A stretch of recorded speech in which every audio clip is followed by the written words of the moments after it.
Kuya Kim, Juancho, may pamilya raw na na-rescue sa isang kisame. Kisame? Oo. Paano naman sila nagkasya roon? Ayan. Ang pamilyang tinutukoy ay ang pamilya ng Southern Luzon giant cloud rat. Ay. At yan ay nirescue ni Doc Nielsen Donato sa kwentong Tatak Public Affairs sa Born to be Wild. Panoorin po natin to. Cloud rat. Cloud rat. Paano kung ang bahay mo may ibang nakatira? Hindi tao, kundi mga itim na nilalang.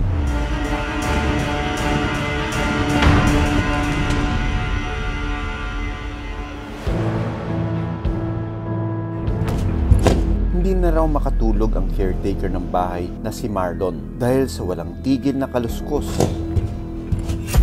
Yung dark brown po na nagbablock-block. Ilan sila? Nung una po, isa lang nakita namin. Nung nahuli na namin yung isa, meron pa ulit sumunod na isa pa ulit. Kaya napilitan silang inspeksyonin ang attic kung saan may kumakaluskos. Malawak ang attic kaya kasyang-kasya ang anumang nilalang sa loob. Inabangan daw nila na magpakita ang mga itim na nilalang. Hanggang sa makita nila ito ng malapitan.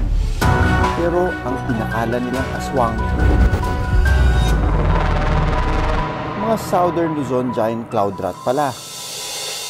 Ah, yun! It's a Southern Luzon giant cloud rat. Ayun, may anak pala. Nakadikit yung anak niya. Diyan na po sila ng anak sa kulungan. Marites at Sunday ang ipinangalan nila sa dalawang cloud rat na mag-asawa pala. Hinog na mangga na mula sa bakura ng bahay ang kanilang agahan ngayon. Sa talas ng kanilang kuko at lakas ng kanilang ngipin, kaya nilang ngat-ngatin ang kahit anong prutas. Dito sa maliit na kulungan ng anak ang babaeng cloud rat na si Marites. Sa isang semi-wildlife farm na piling pakawalan ang pamilya ng cloud rat, kung saan meron silang source ng pagkain. Wala namang sugat. Mukhang inip na sila dito sa kulungan nila. Gusto na nang lumabas. Malusog at aktibo naman ang cloud rat family kaya fit for release na sila.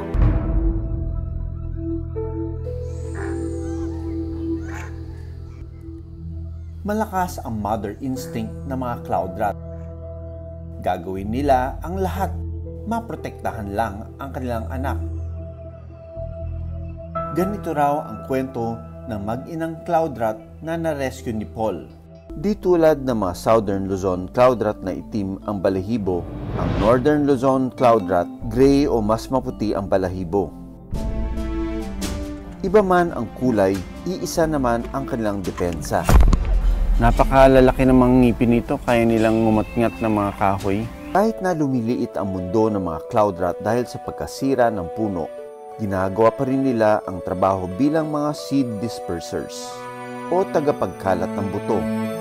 Sa ganitong paraan, dadami ang punong kanilang matitirahan at mga prutas na mapapakinabangan.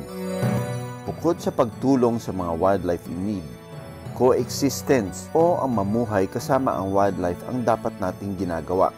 Sa ganitong paraan, walang buhay ang maagrabyado.